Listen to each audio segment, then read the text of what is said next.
balita na ikay mawiwili. So mga par, matapos nga po naging matagumpay ang legendary boxer na si Donny Ahas Nietes sa kanyang comeback fight matapos ang 3 taon na pagpapahinga nito sa boxing sports. Kung saan mga idol, sa naging panayam nito sa channel ni Pau Salud ng Pauka Sports, prangka na sinabi nito mga boss, nalalaban daw ito sa isang title fight sa kanyang susunod na mga laban. Hindi daw pwede mga idol na hindi ito mapalaban sa isang title fight. Ito daw ang dahilan kung bakit bumalik siya sa pro boxing para mapalaban sa isang title fight, mapa junior bantamweight man o di kaya bantamweight division. Walang kinagandahan dito kay Nietes mga idol sa ngayon. Kasangganan nito ang dating promoter ni Casimero na si Masayuki Ito, isang Japanese promoter. At sa mga hindi po nakakaalam mga idol, lahat ng kampiyon sa 118 pounds, puro lahat mga Hapon. Ang IBF champion na si Nishida, ang WBO champion na si Take, ang WBA naman na si Seiya Tsutsumi, at syempre si Junto Nakatani, ang nagmamayari ng WBC title. At aminado naman si Nietes mga idol na sa kanyang pagbabalik, alam daw nito na kaya pa nito makipag-compete sa mga current champion. At base sa nakita natin mga idol, sa galawan ni Ahas sa laban nito kay Ala Pormina, medyo kinakalawang talaga si Ahas sa ibabaw ng boxing ring. Pero malaking tiwala natin mga idol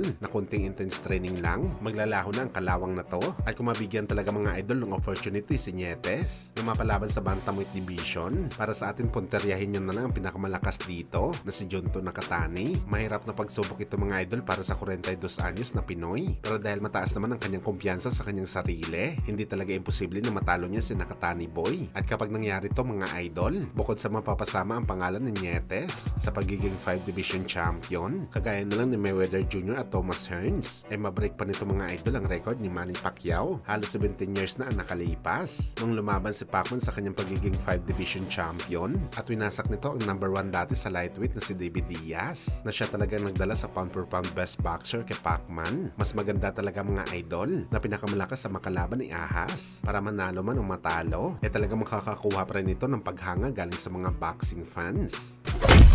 Sa kabilang banda naman mga idol, sa naging weigh-in nga po sa pagitan ni Jeron Enis kalaban sa Imantas Estañones, kung saan mga idol, wala naging problema sa timbangan ng dalawang fighter. Si Jeron Enis bumikat ng 146.6 pounds, habang si Estañones naman mga boss, tumimbang ng 146.8 pounds. Kaya wala na talaga makakapigil sa kanilang bakbakan bukas. At sa naging face-off mga idol, medyo matangkad talaga si Enis, pero sa katawan naman mga boss, Malacanelo Alvarez talaga itong si Estañones. Solid na solid ang katawan. Bali 3 titulo mga idol ang nakataya sa laban bukas. Ang IBF, WBA at The Ring Magazine. Kaya abangan natin to mga idol.